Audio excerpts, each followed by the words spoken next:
Request the audience to please rise for the invocation.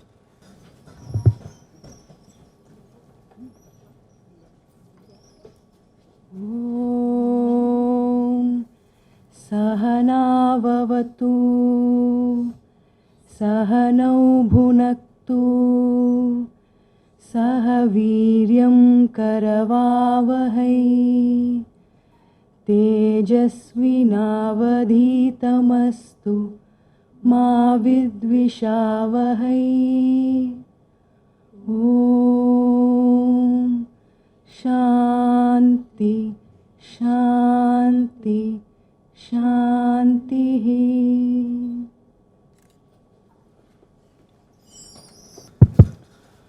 A very good afternoon to one and all. On behalf of Teaching Learning Center and Reflection team, it's my great pleasure to welcome you all to this function. Teaching Learning Center, IIT Madras was planning a series of talks in connection with the Teachers' Day celebrations. And then in this context, we approached Prof Devdas Menon. And he suggested that Reflection team also requested him to give a talk in connection with the Teachers' Day. And he asked, why don't we combine both these talks? And that is how this event was materialized. And I think for the present audience, we don't need a very lengthy introduction about Professor Devdas Menon. We all know him very well. His passion about teaching, or rather I would say education. Teaching is just a part of education. And he has deeper questions for all of us, which has probably long-term impact in our society as well as development of a nation. So without further ado, let us welcome Professor Menon to deliver his lecture. Sir.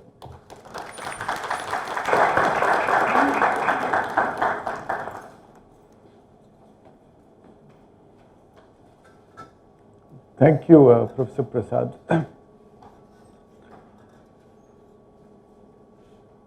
We began with an invocation, and that's been our old Indian tradition. And it's good to know what we are invoking and why we are invoking and what those words mean. If you ask me one major difference between the ancient times and modern times is that over the years we have lost a sense of reverence. I don't know if you agree with me. Reverence is the right word. Teachers often complain that they are losing respect. So I'm not referring to reverence to teachers in particular. A general lack of reverence for life, for nature, for the mysteries that are in us and around us, for so many things that we don't know, for many questions that we have no answers for, and that we seek answers for. So, if we want to bring in the concept of the Guru into teaching, both teachers and students first need to invoke that humble feeling of reverence. And this mantra is especially suited for this.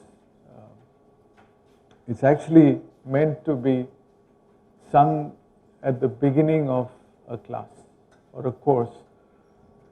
And we actually do it in some of our courses. What does it mean? Om Sahana Bhavatu. May the divine protect us both. Here, the teacher and the student, or the teachers and the students in a gathering like this. Sahanau Bhunaktu. May the divine nourish us. May we derive energy from what we are invoking. Sahaviryam Karavavahai. May we both work towards a common objective of education with our full vigor. Tejasvi navadhitamastu mam ma vidvishvavahai. And may we both benefit from our study, may it be enlightening, and may we not quarrel with one another. May it not give rise to vidvish, hostility. Very important. So we are not saying don't ask questions. The teacher may not have answers to the questions that you ask. Depends on the questions that you ask. But in all humility, let us never forget the overall goal, the purpose of why we are here, and that is to learn, and we need the blessings of the divine to do that. Om Shanti, Shanti, Shanti. So I begin with a basic question. What do we all really want in life, in our work? Often the term guru is associated with spirituality. But even if we are not spiritually inclined, certainly we want to do well in life. We want to perform well in life, whatever that means. Some people say we need happiness, but I think the right term to use is we need fulfillment. We want to understand, we want to feel full, we want to be complete. The student wants to find fulfillment, the teacher also wants to find fulfillment. But often we don't find fulfillment, often we find its opposite, which is despair. Things go wrong, we are frustrated. Sometimes we mistake success for fulfillment. But I would put success somewhere in the middle here. And so you can ask yourself at any point in time, where are you located in the spectrum? Are you on the right side of the spectrum, or are you on the left side of the spectrum? If you're on the left side of the spectrum, and I would suspect that that's where most of us are, then it makes sense to find out what we must be unconsciously doing to put us here. What do we need to do to operate here most of the time? If you ask me, the real purpose of education is that. The real purpose of education is to find fulfillment in life by knowing how to live wisely, meaningfully, skillfully, compassionately. The IIT symbol, it's there somewhere, yes, you can see that. Also contains this idea written, inscribed in Sanskrit at the bottom, Siddhir Bhavati Karmaja. Really means perfection, skill in everything we do. It's really pointing to this. So I'd like to begin with a story that is very simple. The story about something like the Taj Mahal being built, one of the great monuments in the world. It was built by ordinary laborers using marble. So the story goes, someone was walking down the road and observing the workers cutting the stone and putting up this structure, and he asked, and you can ask this question of anyone today, he asked, by the way, there's a lot of room on the left side, and here again, when we talk of fulfillment and living a spiritual life and all that, ideally what we should be doing is when we enter the room, we should know that there'll be people coming in. So those who come in early, we need to make room for the others. You know, that's called sustainable development for the future generations so that they also take benefit. So we should occupy these seats so that we cause less disturbance. These are small things. I hope you don't misunderstand me, but they are important things. It's the little things in life that really matter. So the suggestion is whoever's coming, point them in the right direction. In this case, right for you. Okay, so the question asked was, what are you doing?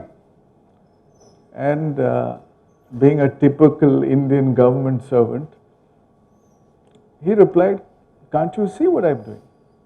I'm cutting stone.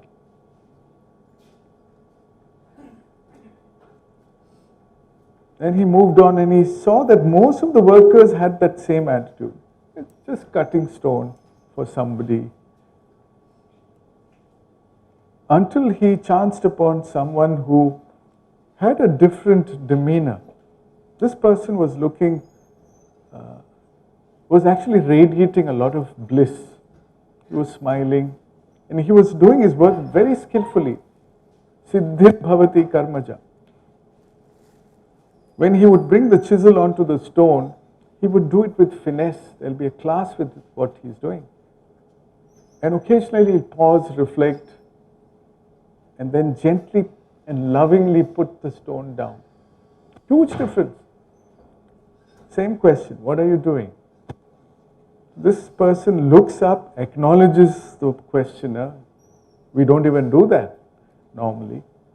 Smiles and says, I'm building the Taj Mahal. Of course, this story has many variations to it, but this is a simple Indianized version of a story. The moral is very simple. Apparently, externally, the same work being done. But internally, the levels of motivation are completely different. We're not talking of slightly different. We're talking of several orders of magnitude in difference. So the question I normally ask students is, if you look at people on the road, just pick anybody you like. Is that person likely to be cutting stone, like the ordinary stone cutter, or does he have a vision of building some Taj Mahal? And the question invariably is, chumma cutting stone. So then let's get to statistics. I said, out of 10, how many do you think are just cutting stone and how many are building Taj Mahal? They're very blunt and honest. They say, none are cutting stone. So I said, I raised the bar. Okay, out of 100, none. Out of 1,000, reluctantly they say, maybe 1 or 2 are building a Taj Mahal. That's not good news for us. So the embarrassing question that we need to pose to ourselves is, where are we? Where are we right now? And this question I'm posing to teachers. I'm also posing to students, because the person who's building the Taj Mahal probably had that same attitude very early in life. Where are we likely to end up? What is our future? Is it going to be just that? In which case we are on the despair side of the spectrum, or is it going to be this? It's a very important question to ask. Statistically, the odds are very highly stacked against us. Wherever we look around, we don't see many examples to inspire us. Everybody is cutting stone, one here or there. So again, it's a relevant question to ask in education. Should we not be producing more people who are having some vision in life, some sense of fulfillment? That's the whole idea of this talk. Was it there in earlier times? If you take guru and teacher, most teachers are cutting stone. One rare guru here and there is not. Well, he's also cutting stone, but he's cutting more meaningful stones. If you recall, we had this discussion. This was the first reflections talk this year at ICSR. The topic was fascinating. Are we aimless sheep led by lost lambs? A topic which has multiple meanings and multiple dimensions. In some sense, we all are. We all are aimless sheep, and when we find that we are clueless and we are confused, we normally either go to people for advice, or there are plenty of people who happily volunteer to give us unsolicited advice. The first year student, his guru is the second year student. and he's experienced. So why do you waste your time attending that class? Yeah, we know you don't need to do that. An engineering core job is not going to pay you much anyway. Now the mistake we often make is when we receive advice. We are getting advice from all sides, from all quarters, at all times. We fail to check one thing. We fail to check whether the person who's doling out advice is enlightened, is fulfilled, is a guru, or he's just like any of us and he is also lost. And you just apply that simple check and you'll find that most people who hand over a lot of advice are themselves not living great lives. And therefore you should question that. And therefore you should consciously seek proper guidance. And there are so many sources of that guidance. Towards the end of that session, there was a first year student who raised a fantastic question. He said, "Sir, I have come from Kota." Kota is that place in Rajasthan which generates Kota stones and JE graduates in plenty. And this boy said, "Sir, before I came to IIT, I was a studious boy. I would get up very early in the morning, I'll study. That's how I came here, I'm in IIT now. Sir, I have a question." Professor LSG was taking this session. He said, "Tomorrow I have an exam, I have a quiz to write. If it was so 1 or 2 years earlier, I would not be sitting in halls like this, listening to talks like this. I would be busy studying and preparing. I can't even think of missing a single class or missing an exam. But here am I, relaxed. Tomorrow is the quiz, and I don't intend to write it. Something has happened to me. Can you explain?" Professor LSG gave a simple explanation. He said, "Yes, 1 year ago you had a goal. You wanted to come to IIT. You achieved that goal. Now you have no goal." So this is typically what happens to all of us. You look at your own life. We struggle hard to achieve something. We succeed. Then we are clueless what to do next. We look around to other lost sheep to find out what to do next. But eventually we are all lost. And the day of death is not far away. And very few can claim that they're living fulfilled lives. So something is wrong with this model. Why are we all here? What is the purpose of our lives? The invocation is actually pointing to that. Now I want to quote here Sri Aurobindo, who said this. "It is a vast cosmic impulse which the modern world, without quite knowing its own aim, yet serves in all its activities and labors subconsciously, labors unknowingly to fulfill." For example, if we leave some food on this table, a piece of cake, and we leave this hall,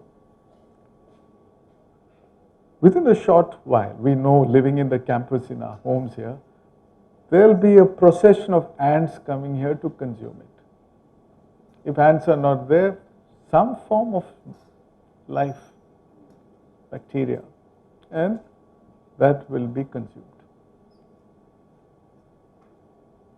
Clearly, there is some cosmic intelligence at work transmitting this information to apparently a species that we don't credit with much intelligence.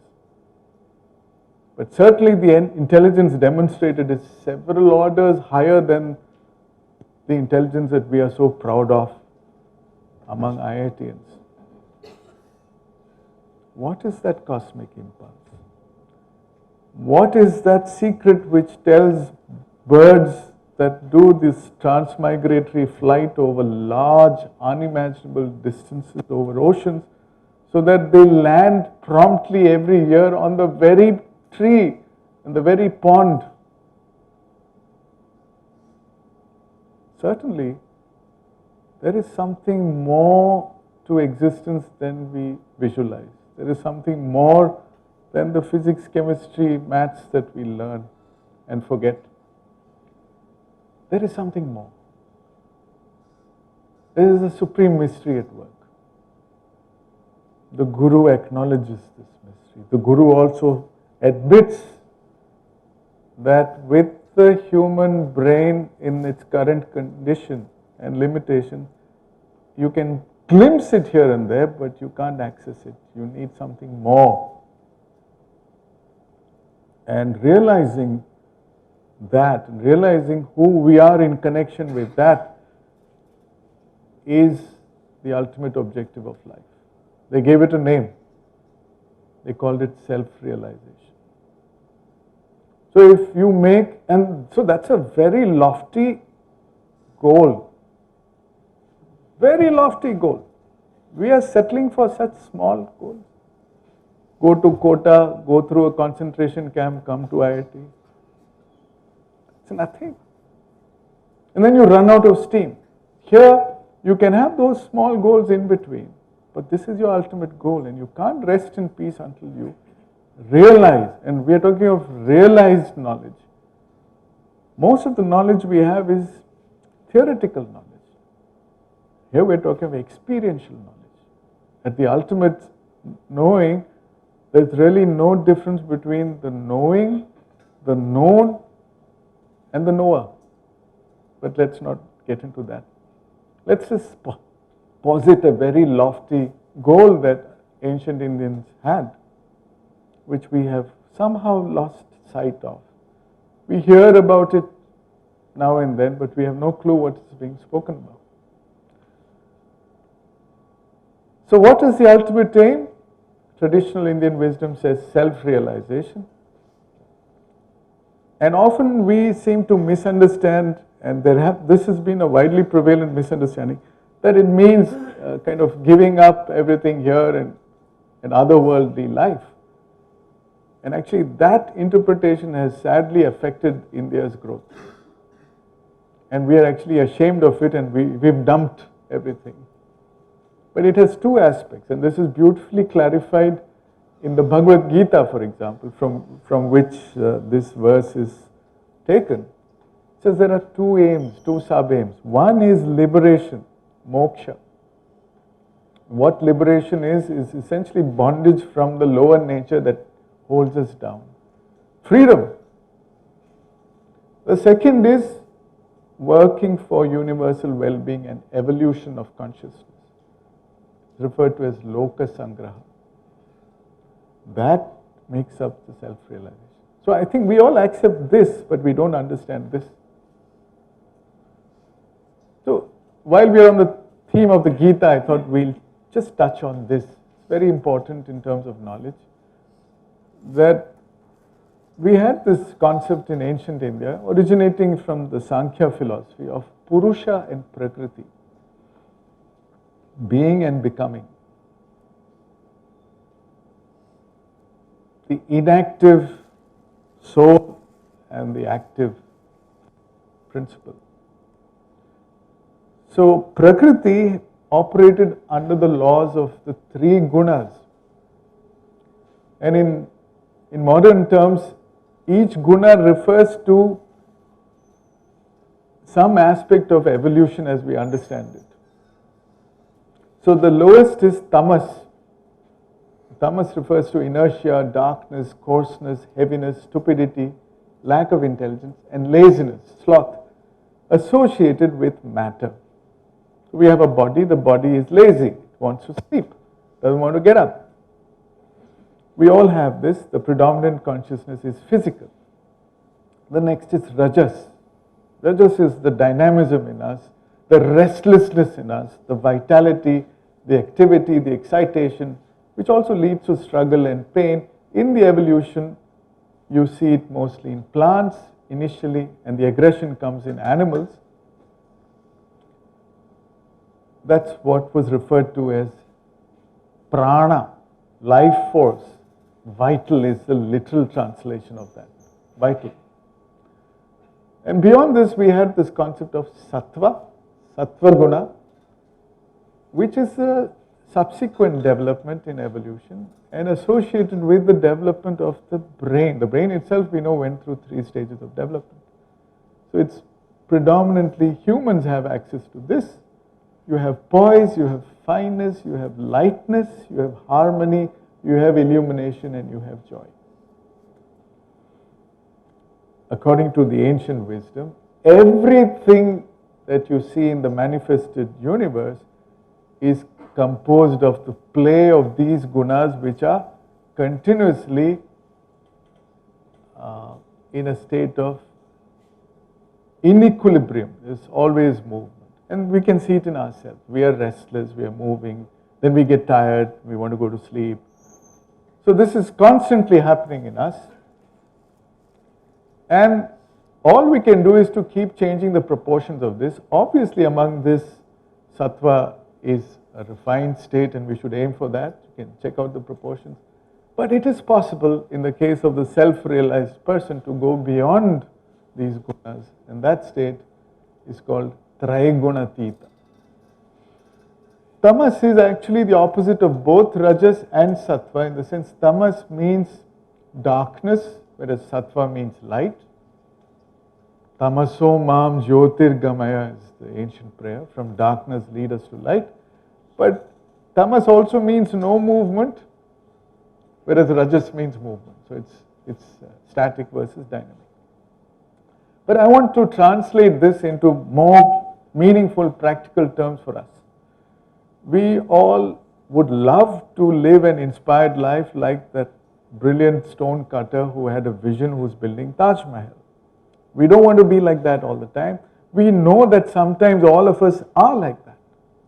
It's okay. It's good to acknowledge that. And that state is a state where you are totally having no motivation, like this boy who asked the question. I don't feel like doing anything. No motivation. You don't want to put in any effort. You feel lazy, lethargic, tamas. Then we have the other extreme. We are restless. We want. The wanting is coming from desires. So it's a desire-driven motivation, where the joy depends on the external reward, and this is put to great advantage by people who employ us. They use the carrot and stick approach. They give you the carrot and say, if you do this, you'll get your promotion, you get your increment, and you do it. You don't do it, you get a whack. Carrot and stick approach. The effort is driven by self-centered desire, and it's a life of struggle, and you want some success. We are all familiar with this. That boy from Kota is extremely familiar with this. Only thing now he's saying, what next? What do I struggle for next? Above this, we have something superior. See, up to here, you're still concerned only about yourself, very selfish.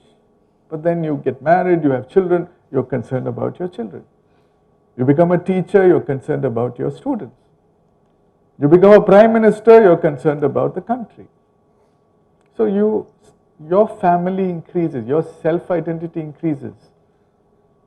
And you are more concerned about the greater good. So you want to do the right thing. I think at some stage we all want this. This is a very evolved state. So here the joy comes from doing the right thing, by being morally right, where morality is prescribed from your mental understanding of what is right. The 10 Commandments and so on, if you like. And the effort is driven by a greater good, not your personal self-centered good. So this is what you could possibly call the goodness and excellence zone. But the Gita, Siddhir Bhavati Karmaja, actually points to something beyond this. And that too some of us have tasted at some point. What is that? And that is this. where you are driven by a force that you don't even understand, you are helplessly and beautifully doing many things. You experience supreme joy, you could call it bliss, ananda. You experience in the present, in the continuous present.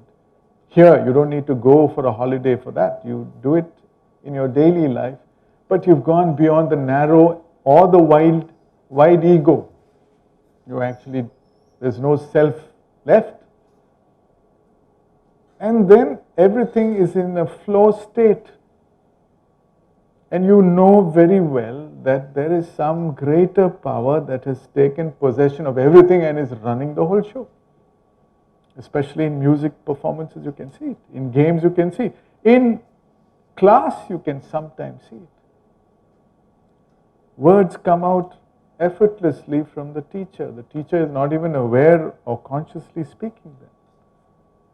The power that is speaking is also listening. And listening and speaking simultaneously through many beings, through many bodies.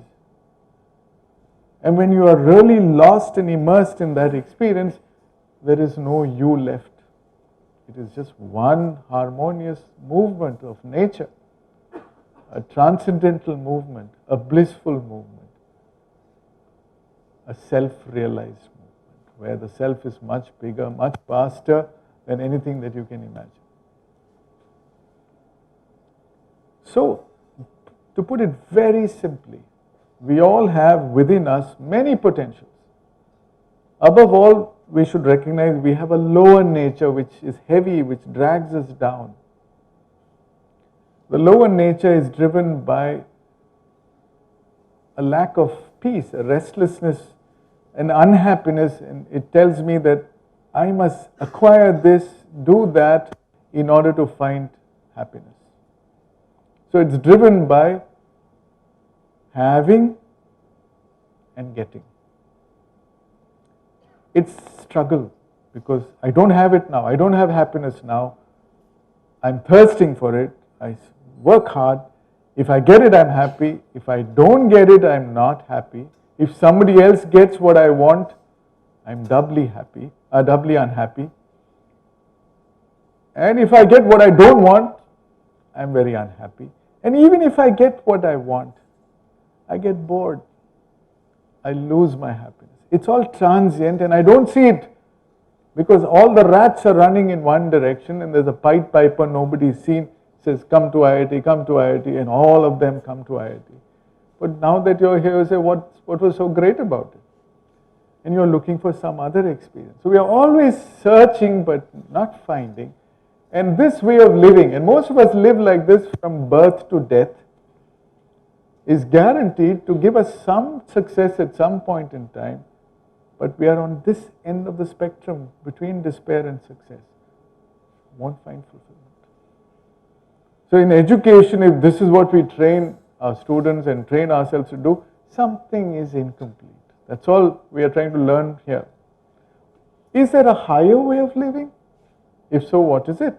We had a glimpse of it in the previous slide. Yes, we have a higher nature. And in self-realization, we said it has two aspects. One is moksha, liberation from the entrapment of the lower nature. It is only here you have a choice. The choice is I can either be like everybody else and get trapped in the lower nature, or I can transcend it. If someone abuses me, my instantaneous reaction is to give it back. That's lower nature. I don't have a choice. It happens immediately, spontaneously. But in my higher nature, I'm able to step back from my lower nature. I have a choice.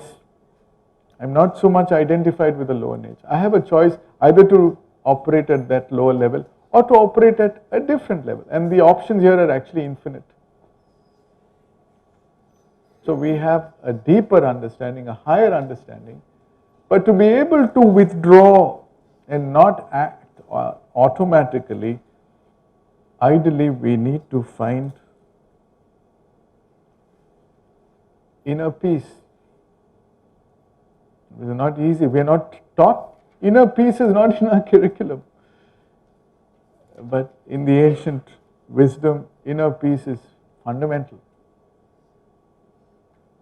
That's what gives you stability.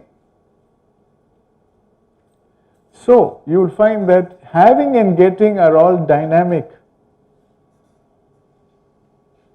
whereas being is being in the present.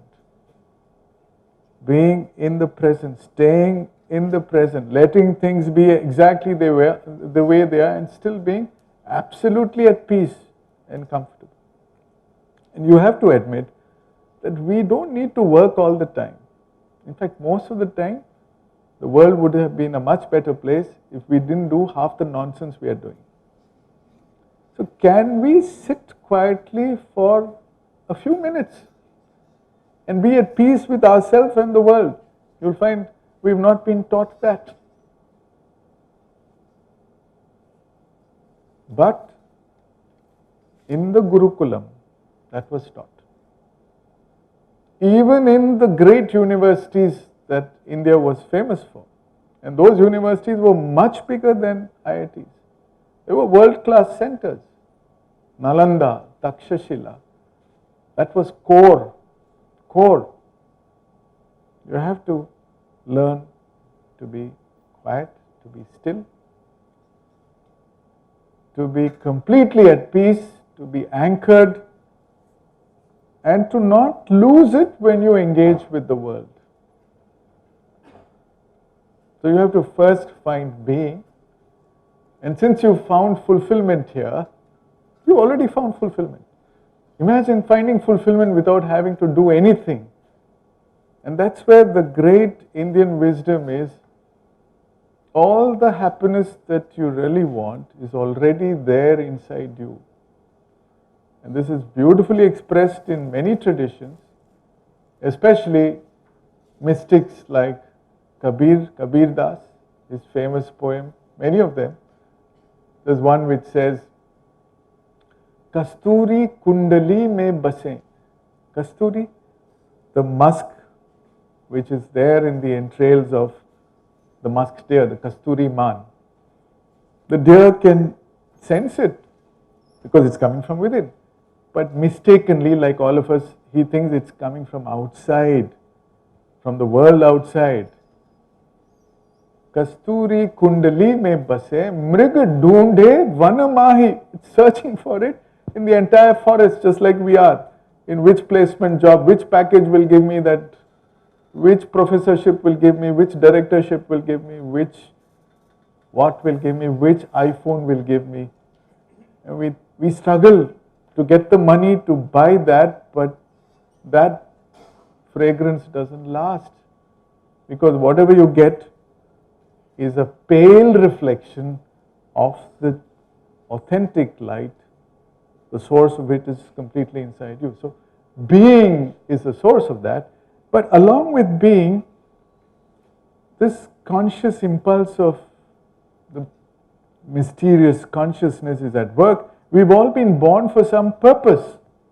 We are full of energy, but once we've discovered we are totally at peace with ourselves, we are fulfilled, it is only then that you are fit to do Siddhir Bhavati Karmaja. Why? Because then you are impelled by that supreme force to do what is meant to be done. You are doing it not from a state of unhappiness, not with the hope that you will be able to fill yourself with happiness by succeeding in what you do, but you are already happy, and from that happy state you are engaging with life. That's a fantastic reversal of the whole position. Unfortunately, in our modern tradition, we don't teach this. Actually, we teach the opposite. We say, you are no good as you are. And you've got to struggle, and get that, whatever you need to make yourself happy, get it from outside. So that's being and becoming. Becoming and having and getting are completely different. In becoming, getting and having come to you, you don't run after them. And this shift has to be done consciously, and only humans can do it. If you ask me, part of education, the noble goal of education, is to remind you of this movement and not to limit your growth to success, not allow you to be entrapped here, but to rise above this. Then only education is complete. This is what we can learn from the gurus of the past. And this point is hammered in powerfully in the Bhagavad Gita. I want to give you a verse which is shocking. Actions are entirely performed by the gunas, the modes of nature. He whose self is deluded by egoism imagines, I am the doer. So we actually think, I did it. My name should come first in the list of authorship. It's my intellectual property. And such persons are defined in the Gita in a very hilarious way. It says, Ahankara vimudhatma. Ahankara vimudhatma. Now we should not suddenly put this before an unsuspecting audience and say, then you'll say, what do you mean? I'm being asked this question. What is your contribution? PhD thesis, they asked me specifically, what is your contribution? I can't tell them I didn't contribute anything. I'm not the self, the universe contributed. They'll give me a 0. So I think you have to find balance here and interpret that question they ask when you go for your promotion. What did you do so that you can become a professor? Interpret it this way. In what ways have becoming manifested through your being? Do you understand? In what ways has the universe been creative through your instrumentality? So, to live in today's world, we have to play the game. But don't fool yourself. Don't be a ahankara vimudatma. That's the powerful thing. And so, we need to be successful. Siddhir bhavati karmaja. We need to excel in everything we do. But the highest excellence is possible when you're free from the notion of doership. How do you do that? Your higher nature will show you. So I want to quickly switch to Western psychology. We've heard about Abraham Maslow, and he talked about these deficiency needs all of us suffer from. We have body needs, we have safety needs, we have belongingness and love needs, we have esteem needs. All of us have these needs. And he labeled them deficiency needs. These are needs that come from the lower nature. And they get fanned and there's no end to these needs. But we must wake up sooner or later. And Maslow's research showed him that it has nothing to do with age. It's not that you become 80 years old and you cross from here to above. No. You could be very young and you could still cross over. What are the higher needs? The higher needs are knowledge for the sake of knowledge, aesthetics for the sake of aesthetics, expression of art. You don't seek knowledge to get a degree. You don't seek knowledge to get a promotion, to get a certificate. You seek knowledge because you were born to seek knowledge. It was your svabhava to seek knowledge. It is your swadharma to seek knowledge. It is your swadharma to become a musician, to become a poet. And you allow that powerful expression to function through you. And yes, all these will come to you, but you don't need to go after them. That's a huge shift, not a small shift. And Maslow gave the name self-actualization for people who reached this status. But he didn't stop here. He looked to the east, to India, and said, these guys have got something higher than this. And he visited India, spent some years, and he said there are higher needs, which he called them meta needs, but actually he was pointing to self-realization. So I'm giving two objectives to us. Self-actualization, which everybody will be happy about because it's a Western idea. Self-realization, which is our original Indian idea. But self-realization includes self-actualization, and even the realized soul will perform extremely well in what he does. So broadly we can say people are in three categories: pre-conventional, conventional, the current status of society, and post-conventional. Little children, we say, are pre-conventional. They need to be taught, schooled, trained, brainwashed to become conventional. What's conventional? You are good for nothing unless you become a doctor or an engineer. That's in our society today, but what is conventional can change. But there are good things in being conventional, but the conventional, if it's stuck in the lower nature, is not good. We need to go above that, and that's called post-conventional. It is only when you are in post-conventional that you experience transcendental maturity, which enables people to learn, to live, to love, to relate, and play in far more fulfilling ways than normal. We expect the guru to be post-conventional. Here the life purpose is being, and the being and doing itself is self-rewarding. The tragedy of today's education, today's lifestyle is, we don't have this vision. We see only this. And our only purpose in life is to acquire more and more. We grow horizontally. We add a lot of zeros to our income, whose real worth is the zero that it represents. We need to grow vertically. And that's the big correction the guru does. That's the difference between the guru and the teacher. So the question we need to ask is, are you only getting bigger pay packet, looking better, becoming a fatter caterpillar? And actually this is happening. Our children are becoming obese at a very early age, and we think that's a sign of prosperity. It's a sign of disease. More wealth, more projects and services, more fame. This is good and useful up to a moderation, but it's dangerous after that. But not enough. The real challenge is to evolve. The caterpillar is meant to become a butterfly. You are meant to become self-actualized. When a teacher looks at a class, he looks at them as potential self-actualized and self-realized individuals.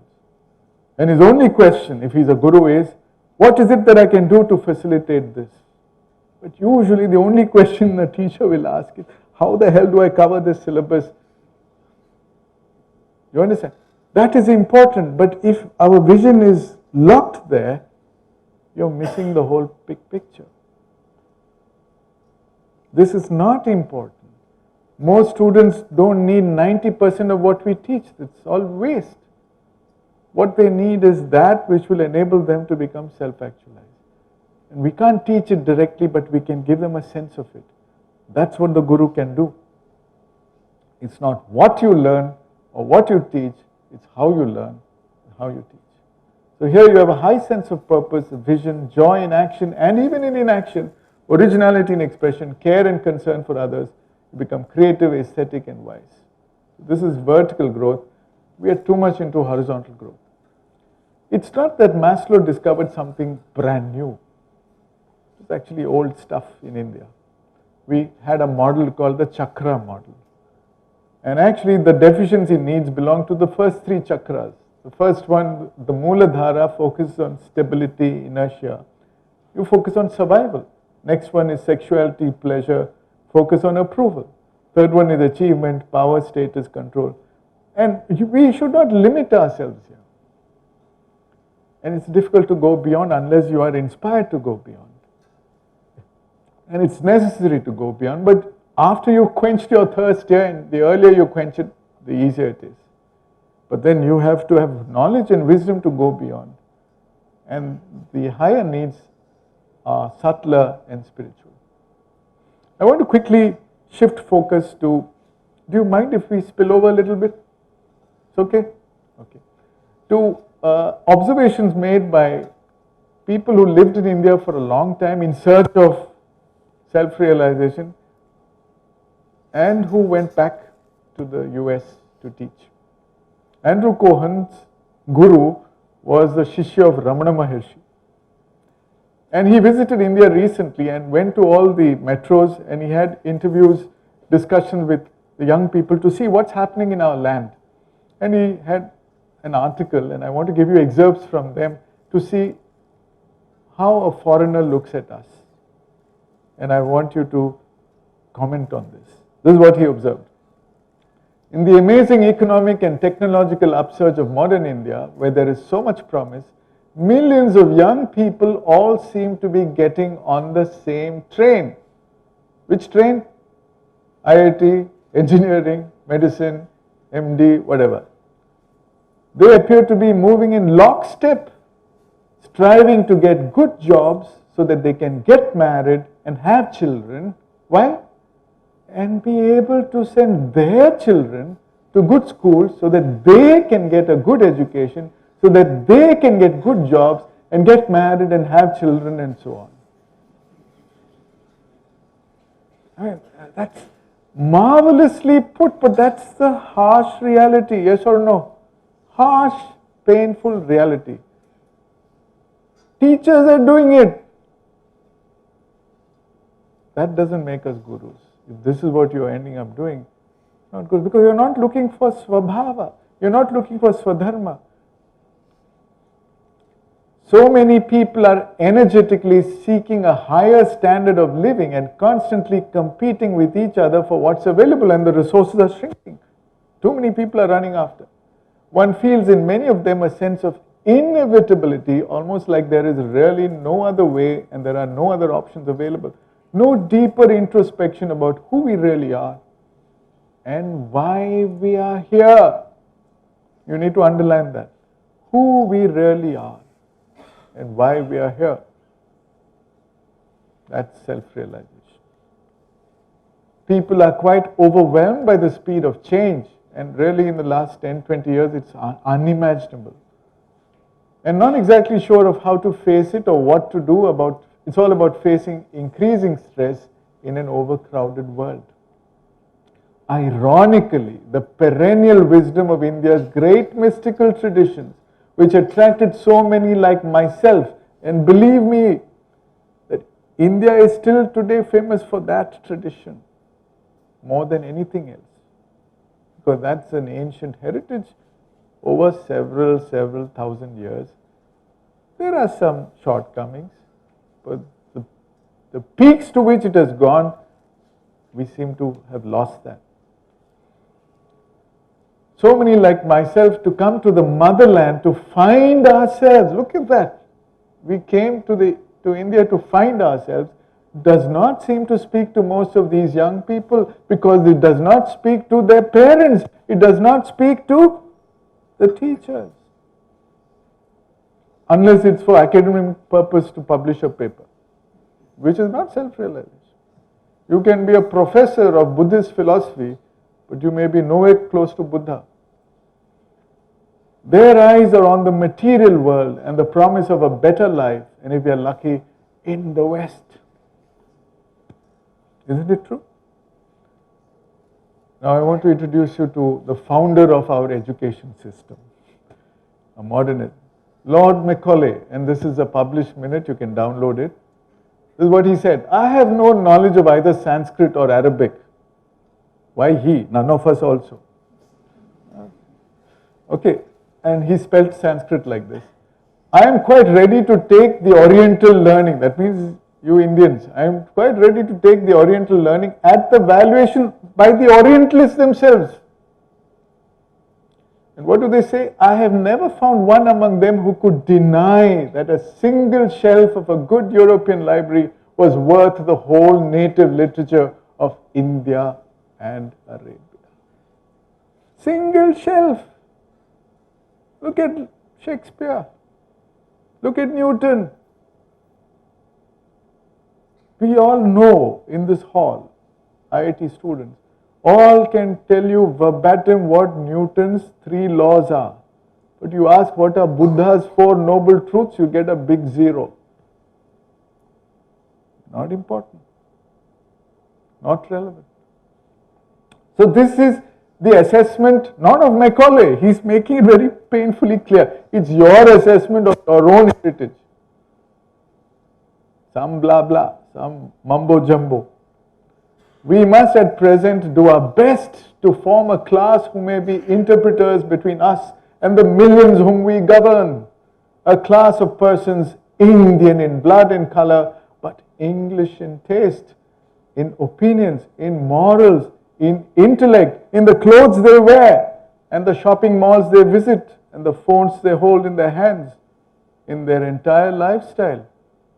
Did Macaulay succeed? Of course he did. Through which agency? Through teachers, through the education system. Now, to be fair, this may have been the colonial purpose, but we did gain a lot from what we got from there. So we must take a more mature approach. We must say, if this is really the best thing possible, then no harm in taking it. We must be universal in our approach. Nothing wrong. But is this the best? We'll see. And I'm going to quote the West, because he pointed to the West, and I'm going to give a quote which is 30, 40 years old. This is a statement from the West. The paradox of our time in history is that we have taller buildings but shorter tempers, wider freeways but narrower viewpoints. We spend more but we have less. We buy more but we enjoy less. We have bigger houses and smaller families. More conveniences but less time to enjoy them. We have more degrees but less sense. More knowledge but less judgment. More experts. Every one of us here is an expert. Yet more problems. More medicine but less wellness. Is it not true? The Macaulay's descendants in the US are saying this. This is development. We have multiplied our possessions but reduced our values. We talk too much, drive too fast, stay up too late, get up too tired, watch TV too much, love and pray too seldom, and hate too often. We've learned to make a living but not a life. We've added years to life but not life to years. We've been all the way to the moon and back but have trouble crossing the street to meet a neighbor. We've conquered outer space but not inner space. We've done larger things but not better things.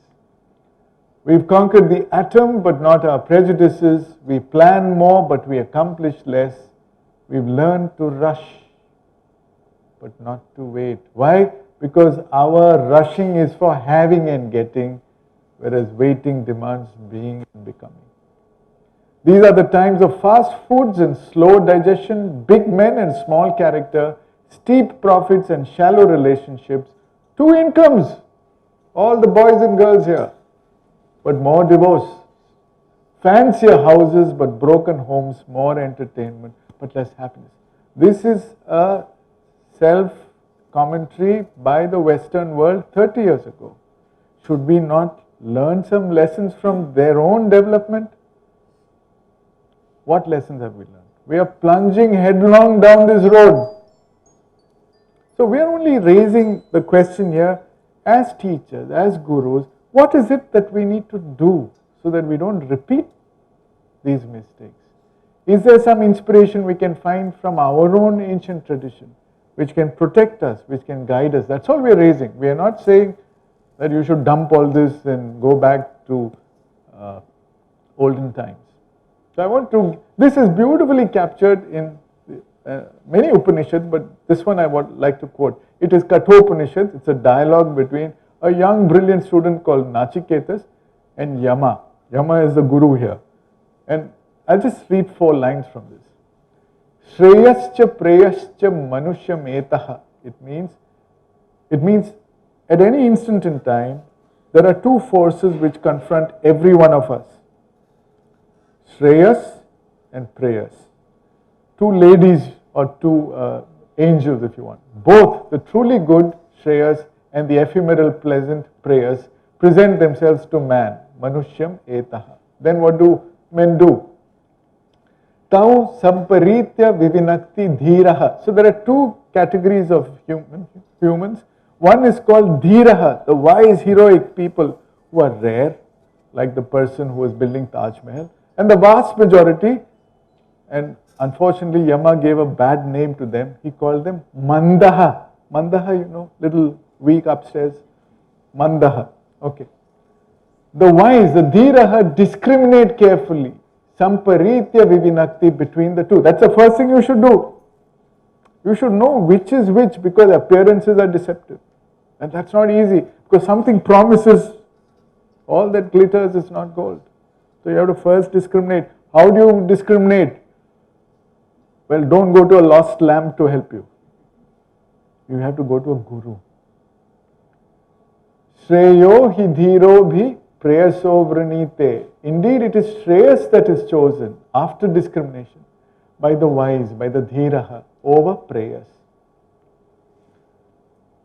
Preyo mando yoga kshemad vranite. But prayas is that which is offering you instant gratification, which looks good, fast food. Prayas is chosen by the fool, the mandaha, for gain and preservation of sense objects, yoga kshema. So that's it. Before all of us, even before teachers, even before policy makers, even before education, you have two paths. The path of quick, immediate gain for lower nature pleasures, and the long-term high road.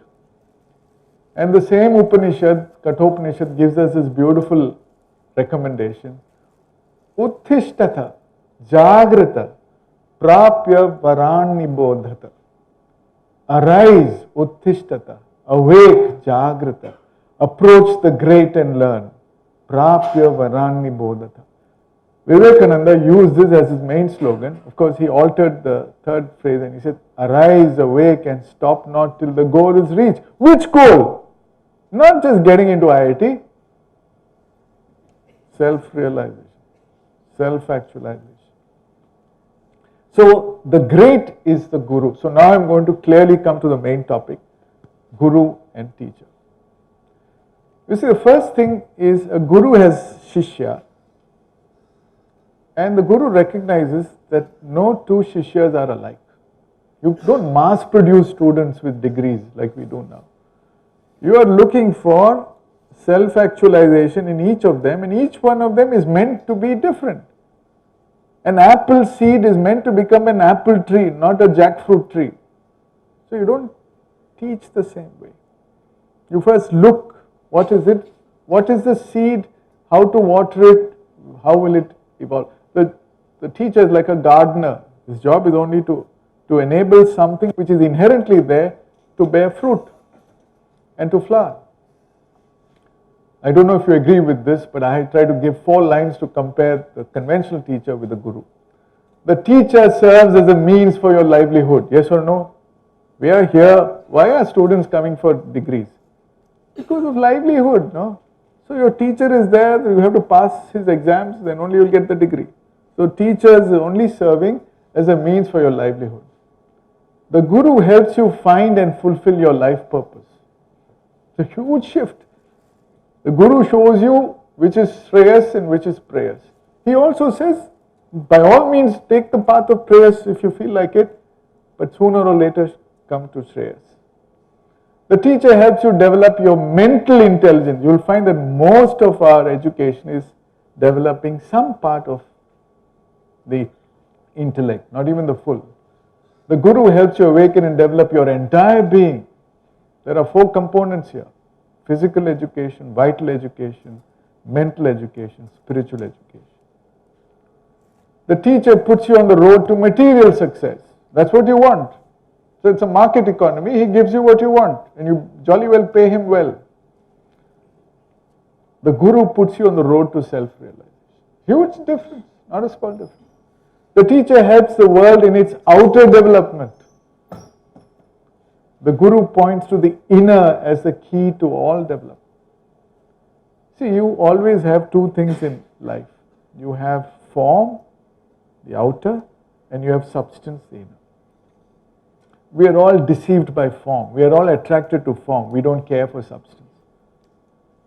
But the guru cares for substance. And the form must emerge and be true to the substance. You can't have a mismatch between form and substance. Luckily for you, the core of the substance is perfect by itself, is divine. Only thing it's covered up. This is what prompted Vivekananda to make this fantastic summary of education as understood in ancient India. Education is the manifestation of the perfection already in man. You can't get it from outside. It's already there, but it has to flower in its own unique way. This is mind-blowing.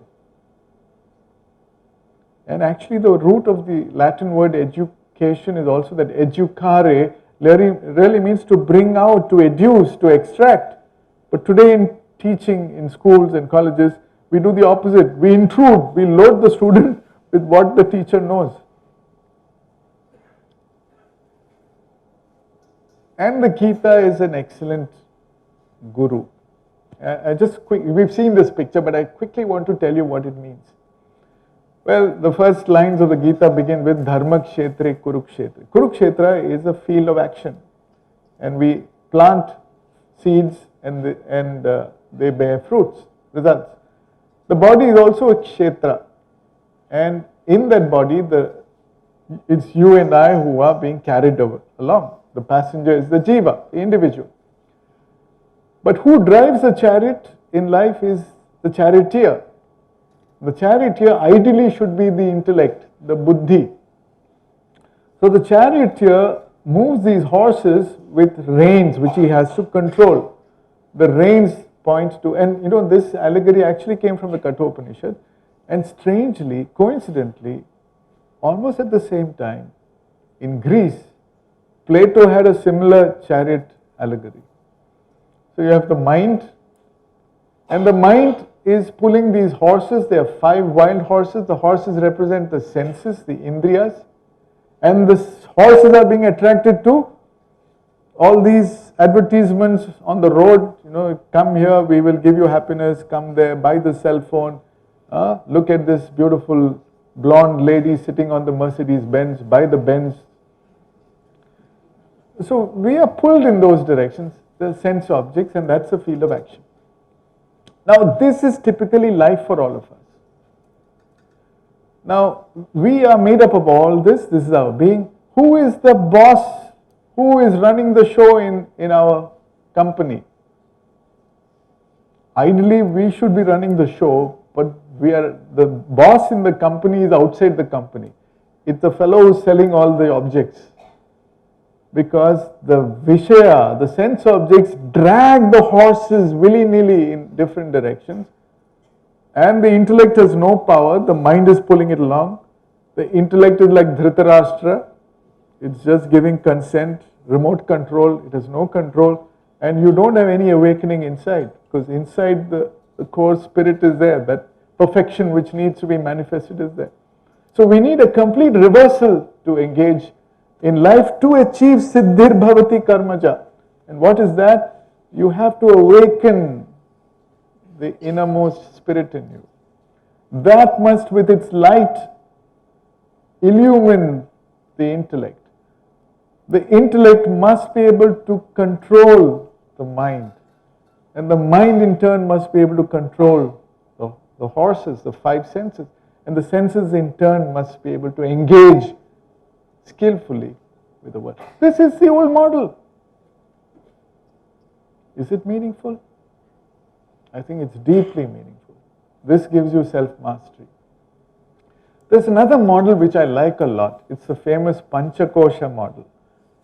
This, unfortunately, the perfection that is waiting to manifest inside us is covered by layers of ignorance.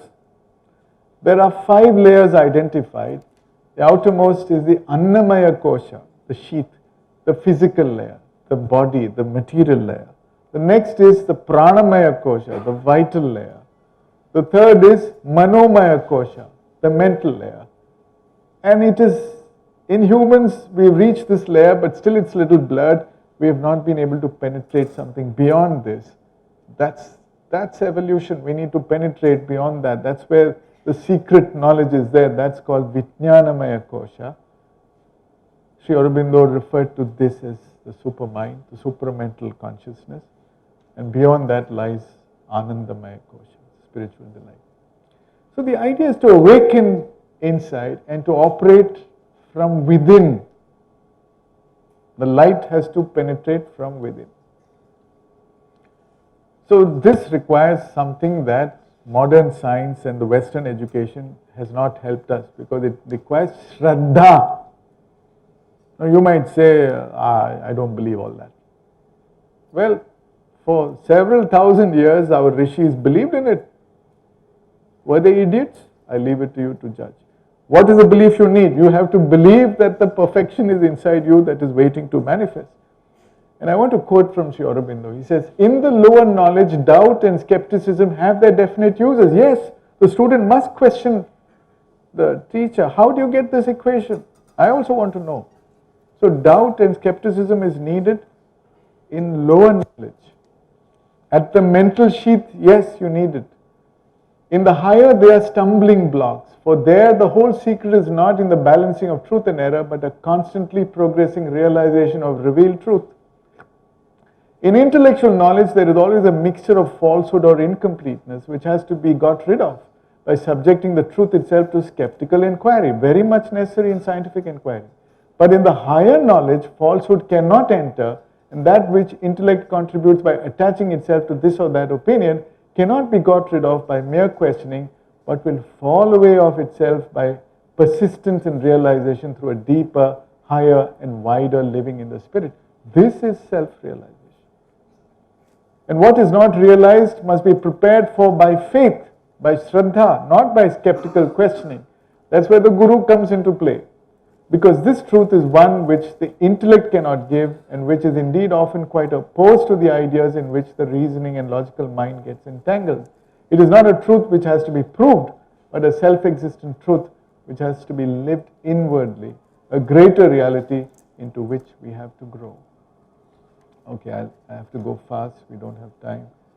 So basically, the guru focuses on the full development of the individual. Physical, and I think students here need to hear this. Training to develop healthy habits and exercises aim to gain and maintain strength and flexibility, correction of posture, knowing how to breathe properly, developing immunity to illness, very important. That's where the olden traditions of yoga and pranayama were important. Maintaining cleanliness, personal hygiene, disciplined habits of waking up early, study, recreation and sleep.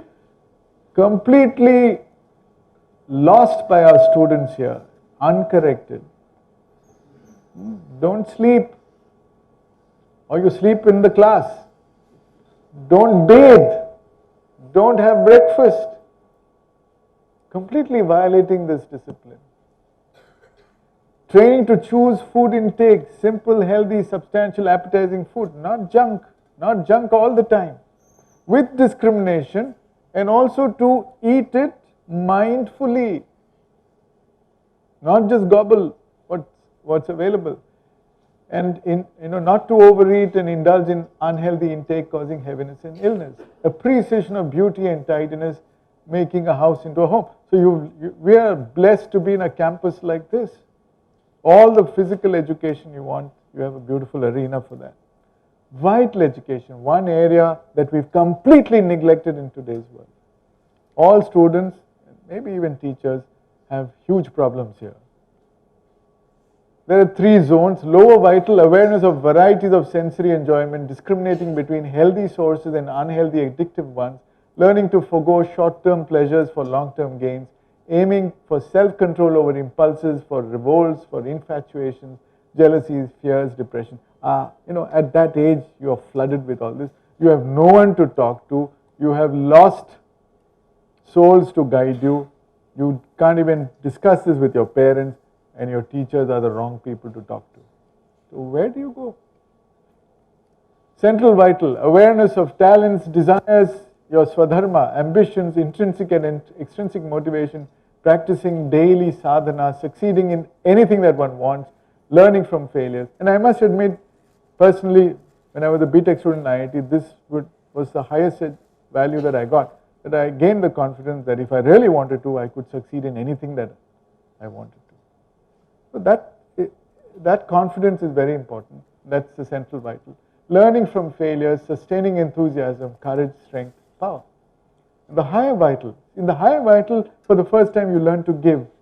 Self-awareness of positive and negative emotions, love, care, beauty, kindness, empathy, compassion, devotion, generosity, versus their opposite, hatred, animosity, revenge, vulgarity, anger, apathy, insensitivity. You see what a sad thing is happening in our country. We are being known for the wrong things, for these things, rape, Not a good thing to know about. And it's flooding everywhere, consciously aspiring to manifest higher nature.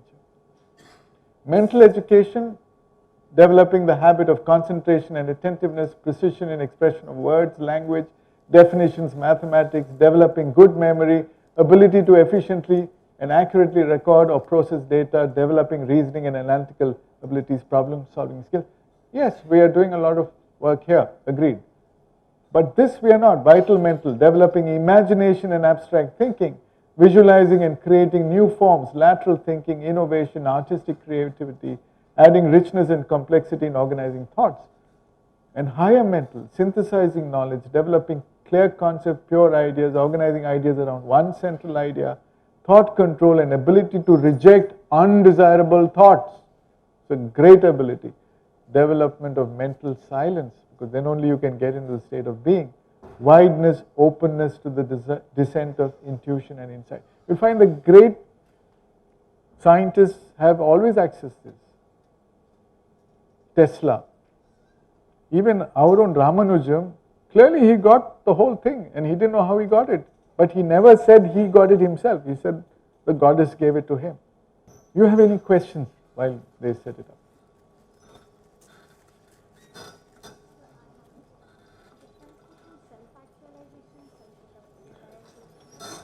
Self-actualization in the Western concept is actualizing all the best potential that you have, fully. You're a great scientist, it should fully manifest in you. You're a great musician, it should fully manifest in you. All the talents that you have. You're a great speaker, you're a poet, you're a painter, you're an artist, whatever it is, you have to actualize that which is waiting to be actualized in you. But self-realization is going deeper and penetrating all those layers of ignorance and touching your true self. Okay, I'll quickly end. I just want to tell you that the highest is Ananda. There are different levels of happiness. Here's a beautiful quote from a book by Gary Zukav, a book on modern physics called The Dancing Woolly Masters. He says, the master, the guru does not teach, but the student learns. That's the best way of teaching. In Teaching Learning Center, that's a great formula. The teacher does not teach, but the student learns. The guru does not teach. The master does not teach, the master dances, and the student is inspired by the dance and learns. And this is why education is, because you can't teach. All the knowledge you need to know is already within you. It has to come out on its own. And it's a celebration of life. You have to spread this joy of learning. And this is an ancient Indian concept. Who could live or breathe if there were not this delight, this ananda of existence, the ethereal in which we dwell? From delight all these beings are born. By delight they exist and grow, and to delight they return. If we learn to live within, we infallibly awaken to this presence within us, which is our more real self. The answer to your question, profound, calm, and joyous. We don't have any courses which touch these, but we've recently introduced 2 courses in the last 3 years. One course, the 3-credit course, is called Self-Awareness, and some of the classes are taken under the banyan tree. The current course has 102 students, so it's gained popularity on its own. There's an advanced course which we offer next semester. It's called Integral Karma Yoga. So I want to end with a small video which you will enjoy. It shows you how life can be celebrated, how you need to find perfect balance between pravritti, your external action, and nivritti, the ability to be balanced in your core. Watch this video. Enjoy it.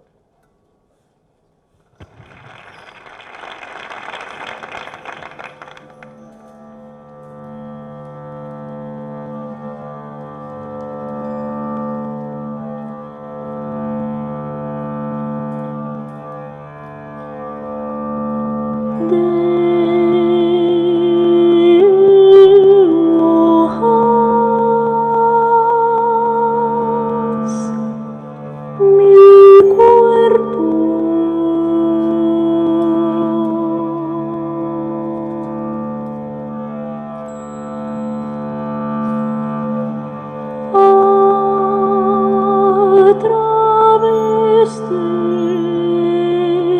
la noche.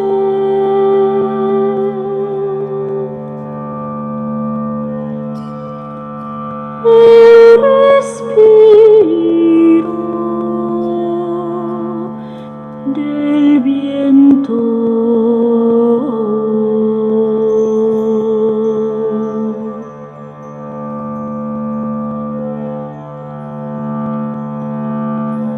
En mil ojos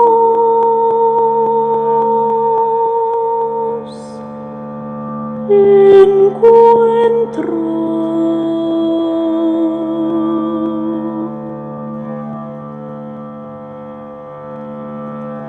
la eternidad nadando.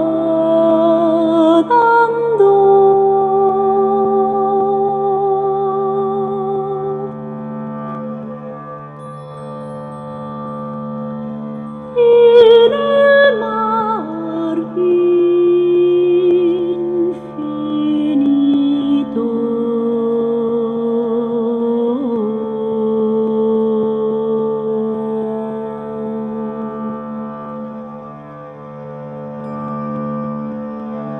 En un equilibrio de antiguas formas.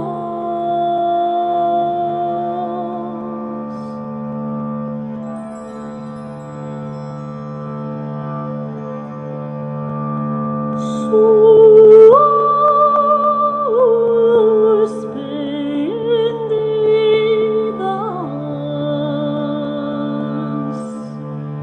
en el tiempo.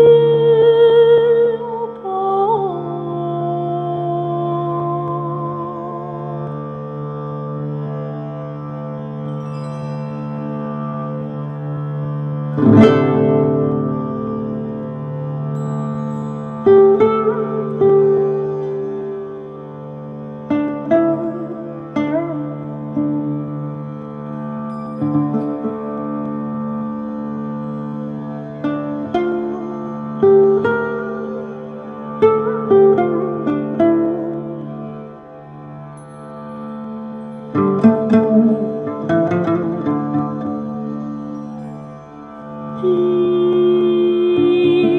un solo cuerpo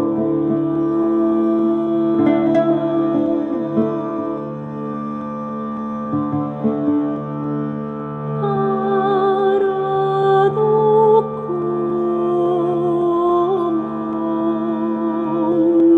un árbol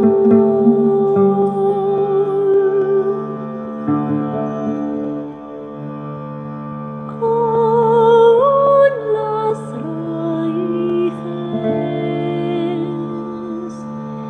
en la tierra y sus ramas altas en el cielo.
It's a fantastic experience, and I hope that you have all enjoyed the talk